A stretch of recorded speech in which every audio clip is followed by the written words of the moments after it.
Good morning! Welcome back to my YouTube channel. Ang tagal ko na kasi hindi ulit nag-vlog. Kasi na-busy, sobrang busy sa trabaho. So ngayon, today is my first day ng aking leave. Nag-leave ako ng 6 days. Both job ko, nag-leave ako. So bale 6 days akong pahinga ngayon. Bakit ako nag-leave? Kasi gusto ko lang magpahinga. Good morning!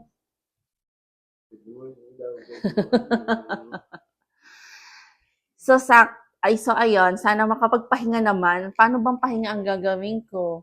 Gusto ko lang magpahinga sa trabaho kasi ilang linggo na akong stress na stress. Stress sa trabaho. Hindi na ako makausap ng matino. Kaya kailangan ko na magpahinga. So, ayan. Ano bang gagawin natin sa 6 days? Nakaplano naman na yung ibang mga gagawin ko. Sabi ko, ang gusto kong gawin matulog lang, humilata at kumain. Pero parang imposibleng mangyari yun. Parang imposibleng mangyari yun kasi mag-isa lang ako dito sa bahay. So, syempre, sino magluluto? Sino maglilinis? Wala. Di ako din. Parang di naman ako makakapahinga sa 6 days ko.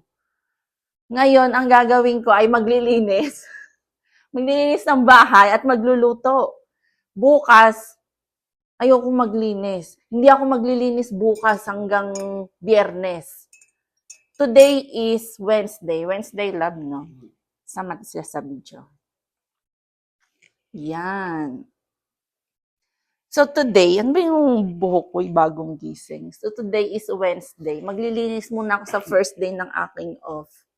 Maglilinis, magluluto. Tapos sa second day and third day, papahinga ako. Sa third day ko, nakaplano kami ni Dada magpamassage. So, papamassage kaming dalawa.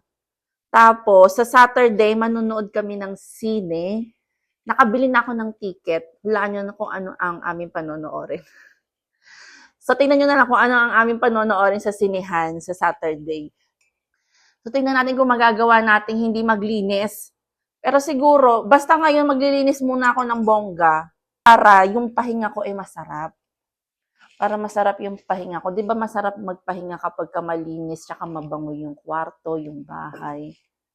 So, ayan, pumasok na si Dada sa trabaho at ako na lang mag-isa dito. Ngayon, magsisimula na tayong maglinis.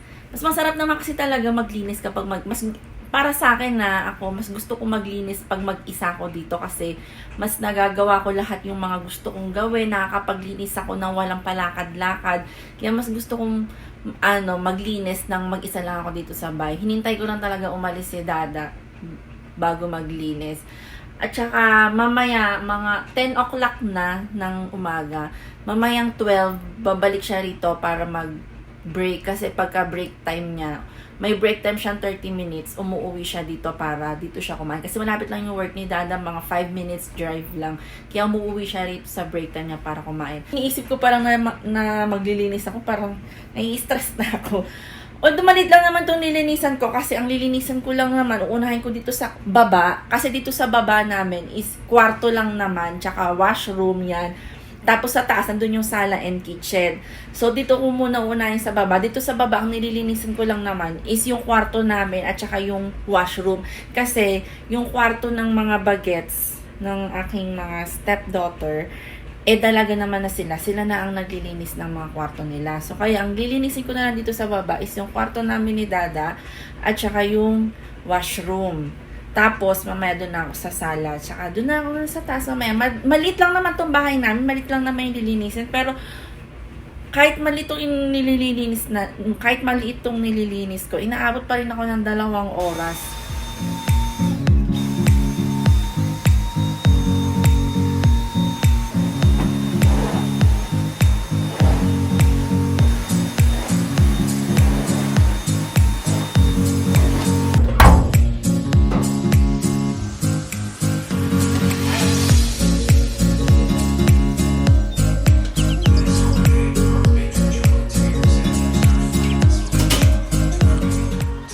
Ayan. Katatapos ko lang magluto at ang aking niluto ay chicken. Ano ba? Creamy chicken with mushroom and broccoli. Ayan. That's our dinner in baon ni Dada. Tapos, nagme-merienda kami. Ito na si Dada. May merienda kami ng ramen. Nag-order na lang ako sa Skip kasi wala namang bibili dahil may pasok nga si Dada. Kararating lang niya. Ayan. Pina-take out ko na lang. Good morning. Good morning. It's my second day. So, second day ko na po ito ng aking rest day.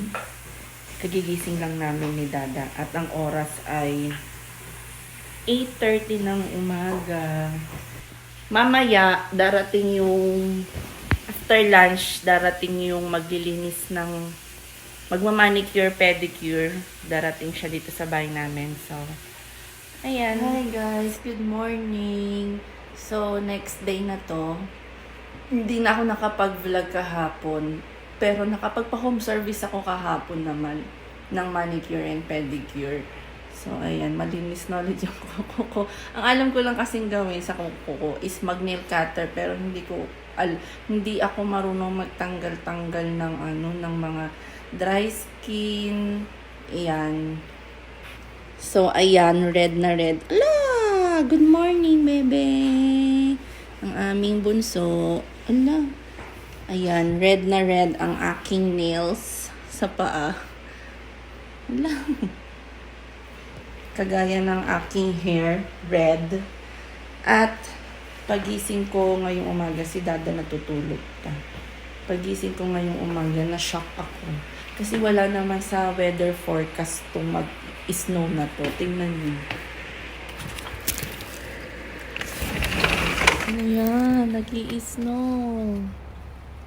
Oh. Nag-i-snow.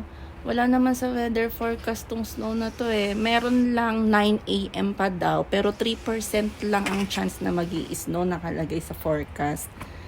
Eh, pero wala pang 9 AM. 8 o'clock pa lang ng umaga. Ayan, na-shock ako. Ayan. Alam mo, may happy na dito. Ayan o. Happy na siya.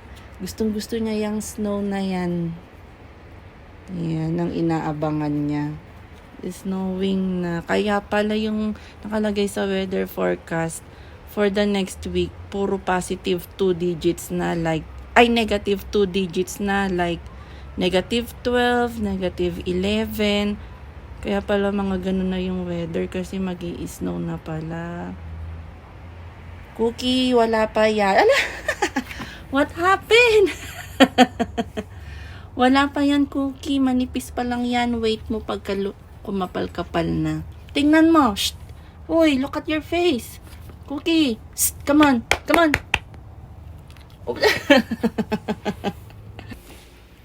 So, ayan. Ala, sara natin to. Ang lamig. So, ayan. Mamaya ulit. Ang lamig-lamig na. Bed weather. Buti na lang naka-rest day tayo. Off pa natin. So, ang sarap ng bed weather ngayon.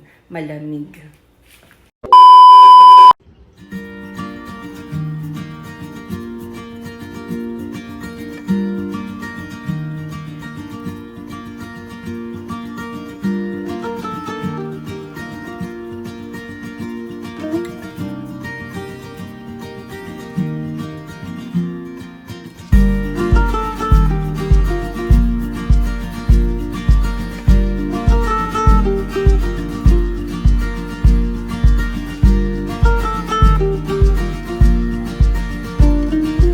Hi guys, good evening. Pamasahe kami kanina ni Dada mga 3:30, mga 4 o'clock ng hapon. So 1 hour massage siya. Ang sarap, para kaming na-relax. Tapos pagkatapos namin magpamasahe, hindi naman na kami namasyal. Nagkumain lang kami. Tapos, ayan, 8:30, ang aga namin nahiga, 8:30 na ng gabi. 8:30 pa lang ng gabi. So, ang aga namin nahiga, makakapagpahinga kami ng maaga. Hindi pumasok si Dada sa trabaho. Para lang samahan niya ako magpamasahe. Pero nagpamasahe din siya para dalawa kami magpamasahe. Para naman ma-relax kami, pati rin siya ma-relax. So, yun lang. Matapos na naman ang aking third day ng bakasyon. Ang third day ba? Third day na nga ba? Oo. 13. Bukas fourth day. Pang-apat na araw na bukas ay manonood naman kami ng sine ni Dada. At weekend rin bukas. So, yan. Dito lang kami sa si Dada ang magluluto bukas dahil wala siya. Ang gulo naman ay yung camera natin gumugulo. Si Dada ang nakatoka sa pagluluto bukas dahil wala siyang pasok bukas. Dahil masarap magpamasahe, no? Pag naumpisan mo na talagang magpamassage, parang hahanap-hanapin na ng katawan mo yung pagpapamasahe. Antok na nga ako. Tapos, pagkatapos magpamasahe, nakakaantok, ang sarap ng matulog, pero nakakagutom. Hindi ka ba ginutom? Ang dami na natin nakain. Kasi pagkatapos mo magpamasahe, gugutumin ka, tapos aantukin. Kaya dapat pagkatapos mong pamasahe, hindi ka na mamamasyal. Dapat diretso ka na uwi para kakain at saka magre-relax na, matutulog na. So, ayan. See you tomorrow ulit. Good night. Hi, guys. So, next day na to. Papunta kami ni Dada dito sa Walmart. Titingin lang kami ng idadamit namin para sa aming photoshoot. Tsaka mura kasi dito eh. 49 ang mahal naman. Ang kapal kasi. Yung mura lang kasi minsan na lang naman natin susuotin. Isang beses lang. Para lang sa pictorial natin.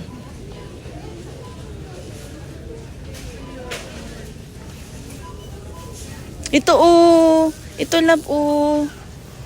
Yan. Red tsaka green. Ito oh. Pang pictorial lang naman kasi. Pero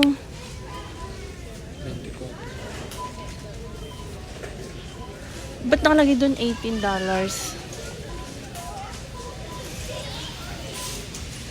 Ano yung 18? Ang laki naman ng size na ito. Ito 25. Kasi minsan na lang naman susuotin para lang sa pictorial. Ito oh, maganda sana oh. Sa dalawa green, tayo red. Ayan. Pili muna ako. So ito yung nabili namin sa dalawa.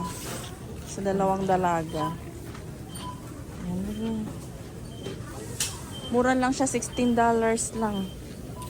Pero kami ni Dada wala pang nabili. Tingin kami doon sa isang shop. Sa Winners. So dito kami guys.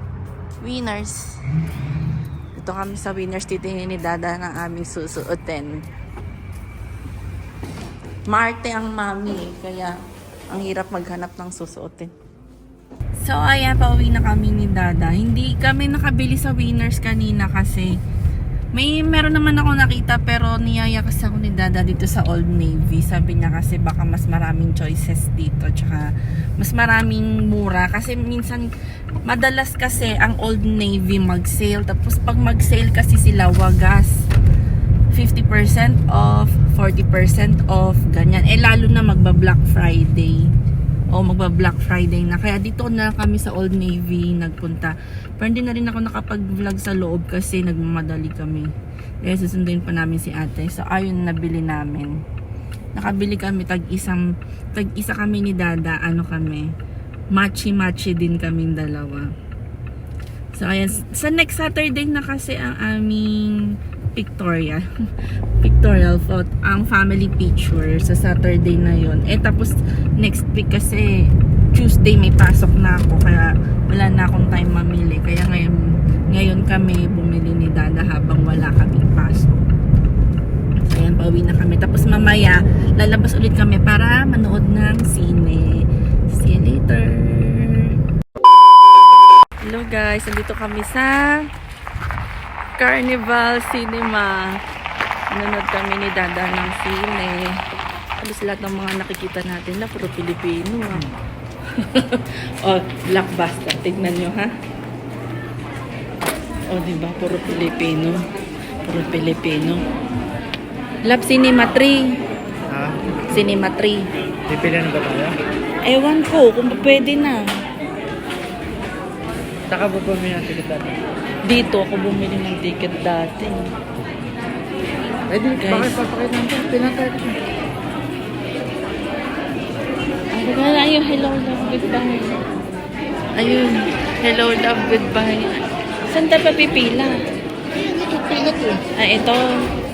Laan ko lahat to, hello, love, goodbye. Lahat to mga manonood, hello, love, goodbye. Di-date kami ni Dada. Tingnan mo yung baon ni Dada. May siomay, may popcorn.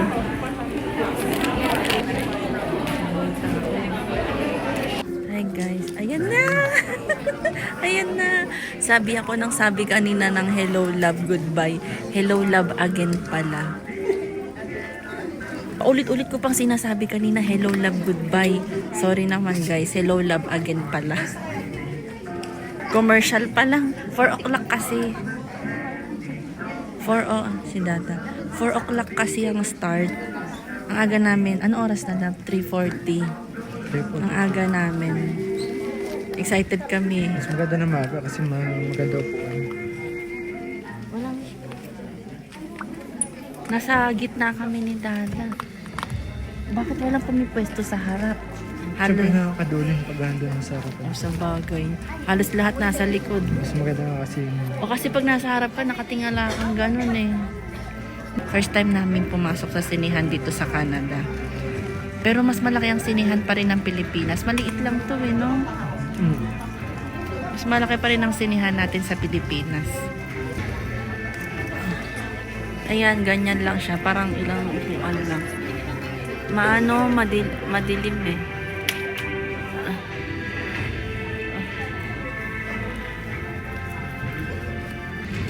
Balitaan ko na lang kayo guys kung maganda ba yung movie. I-spoiler ako. I-spoil ko kayo. Sabihin ko sa inyo kung story ng movie. Charis, joke lang. Balitaan ko na lang kayo kung maganda yung movie. Kung mapapaiyak ba kami ni Dada.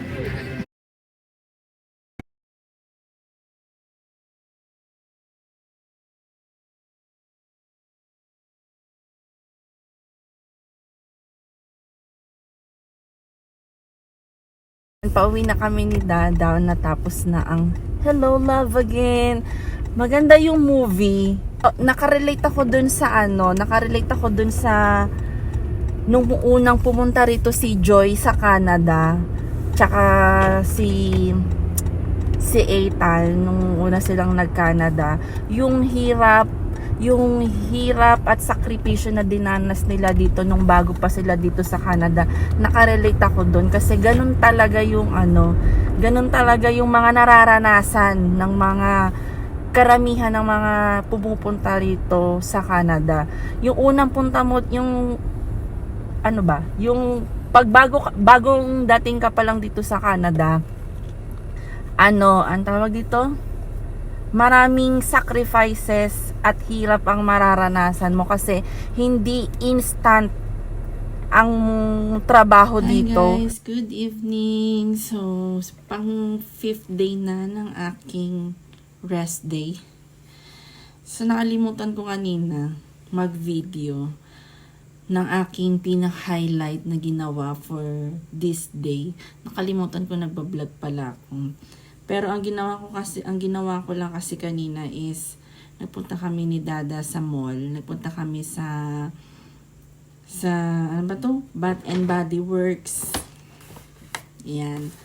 Namili lang ako ng 2 candle kasi wala na akong stock. Dati, madalas akong mag-hoard ng candle nila at saka ng mga ganitong body mist.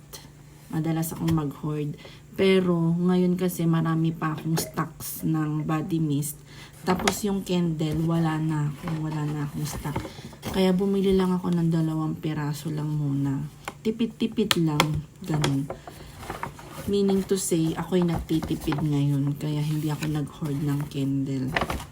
Tapos napunta lang kami ng dollar store, namili ako ng headband, yan, clips.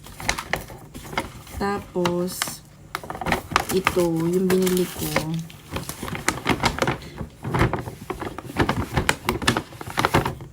Ito, nabili ako ng ano tawag dito? Wall fragrance. So, ito siya. Isa rin to sa mga kinaaadikan ko. Tapos, bumili lang ako ng bala niya. Dati nang-hoard din ako ng ganito kasi $29 siya. 5 pieces na. So, naka-sale siya. Pero, isa lang yung binili ko muna. Kasi tipid-tipid nga. Ako'y nagtitipid muna ngayon. Dahil maraming kailangang dapat unahin. Tapos, ito, yung candle na binili ko. Winter Candy Apple. Tapos, ito na lang yung para sa kwarto, dito sa kwarto. Ay, etong mild lang siya. Winter Golden Pear. So, ayun lang. Time check is 9:46 na ng gabi at matutulog na kami ni Dada. And tomorrow is another day. Tomorrow na ang aking last day ng rest day. Tapos, papasok na naman. Parang nabitin ako sa 6 days na rest day ko. Parang, I need more rest. Sana lang no, kung pwede lang nadagdagan pa ang aking rest day. Kaya lang wala na. Baka wala na tayong sweldohin, besh. Mga bills nag-aantay. Cookie?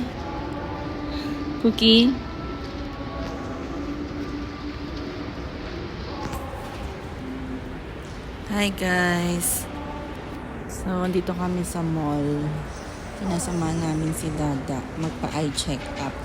Dito lang kami sa labas. Bawal sa loob ng stall kasi baka bawal si Cookie. Pero sabi nung sales agent, pwede naman daw. Pero ayoko, dito na lang kami sa labas mag-aantay. May upuan naman dito. Doon kasi sa loob walang upuan. Ngayon. Cookie! Shh! Uy! Oh!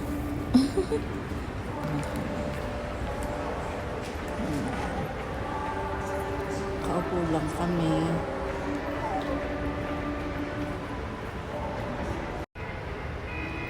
Cookie! Umiiyak. Huwag kang maingay. Papalayasin tayo dito.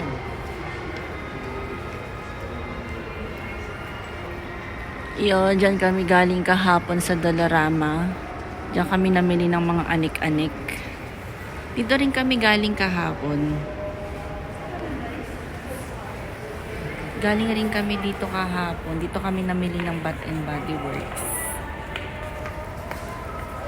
Cookie! Hi guys! Hello! So, nandito naman kami ngayon sa dental. Katatapos lang ni Dada sa eye check-up. Tapos nagpagawa na rin siya ng salamin kasi ginamit niya yung kanyang health insurance. So, ngayon, nandito naman na kami sa dental. Para ako naman ay magpapa-dental cleaning. Umuwi muna kami sa bahay para iwanan si Cookie kasi maingay si Cookie. Umiiyak.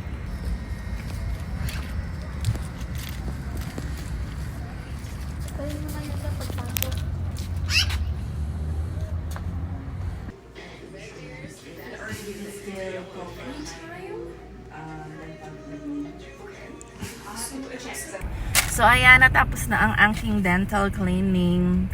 Inalis ko yung retainer ko. Mamaya ko na lang ikakabit ulit sa bahay. So, ayan, ang dental cleaning, ang binayaran ko na lang is $15. $15 kasi na-cover naman na-cover ng health insurance, health card. Ano ba tawag? Kasi health card. Ng health insurance namin yung dental cleaning. So, pero yung x-ray at saka ano pa ba yung mga hindi cover? yan, mga hindi covered ng aming health insurance is yung x-ray. Pero hindi na ako in x-ray kasi valid pa naman yung x-ray ko, wala pang 1 year. So, nilinisan lang talaga ako ng ipin tsaka and polish. Tapos, bilis lang ng paglinis nila ng ipin, pero matikuloso sila kasi dito ang naglilinis ng ipin is mga, ano bang tawag sa kanila? Dental hygienist. Basta hindi hindi dentist ang tawag sa kanila. Ang mga dentist dito na doktor, sila yung after, yung pagkatapos kang linisan ng ipin ng mga dental hygienist yata tawag sa kanila. I-check ng mga dentist. So, iba yung tagalinis ng ipin sa nag-check ng ipin mo. Hindi kagaya sa atin sa Pilipinas, pag dentist rin talaga yung naglilinis ng ipin. So, dito merong dental hygienist, whatever. Basta ganun ang tawag sa kanila. Tapos, after nun, dentist na ang magtitingin sa ipin mo. Tapos, merong freebie. After mong magpa-dentist, meron silang free na toothbrush. Soft lang siya, soft brush. Tapos, merong toothpaste. What else? Merong floss. 2 piraso lang. Parang dati 4 pa to. Parang dati 4 yung binibigay. Ngayon 3 piraso pala na floss. Yan ang mga freebies mo after magpa-dental cleaning. So, ayan lang. Pauwi na kami dahil baka ang aming alaga ay umiiyak na. Si Dada sa Wednesday naman ang kanyang appointment sa dentist. So, yan. See ya. Bye! Guys. So, ayan. Hanggang dito na lang ang aking vlog. Dahil tapos na ang aking 6 days na rest day. Tomorrow is back to normal na. May pasok na ako ulit bukas. Pero, wala naman akong pasok sa first job ko bukas. Off pa rin ako bukas sa first job ko. So, dun lang ako may pasok sa second job ko. Ang second job ko kasi is panghapon hanggang gabi na yon. So, bukas ng hapon pa ako papasok. Buti naman at least kahit papano, mahaba-haba pa rin ang aking tulog ngayon. Talagang nasulit naman namin ang pahinga namin kasi na-experience namin ulit matulog ng 8 hours. Pinakamahaba na namin tulog nung rest day namin is 9 hours. So, nasulit naman. Pero, yun nga, bitin. Pero, ganun talaga, hindi pwedeng tumigil sa trabaho. Kailangan magtrabaho kasi meron kaming pinaglalaanan ni Dada. Hindi naman pwedeng siya lang yung magtatrabaho. Syempre, kailangan ko siyang tulungan para makaipon kami ng mabilis. Kasi meron nga kaming pinag-iipunan, meron kaming pinaglalaanan. Si Dada may pasok na kanina sa trabaho niya, sa second job niya. 2 rin kasi ang work ni Dada. Meron siyang part-time job, tapos meron siyang full-time job. Yung part-time job niya is pang umaga, 5 hours lang yon. Then yung full-time job niya is pang hapon, 5 ng hapon hanggang 1 a.m. So wala naman siyang pasok kaninang umaga sa part-time niya. Pumasok lang siya ngayon sa full-time job niya is, sa full-time job niya, yun nga yung 5 ng hapon hanggang 1 a.m. So mamaya pang 1:30 ng madaling araw uuwi si Dada. Kaya kami 2 lang ni Cookie ang matutulog muna. So, yun lang. Matutulog na kami. Good night. Thank you po for watching. See you on my next vlog. Bye. Good night.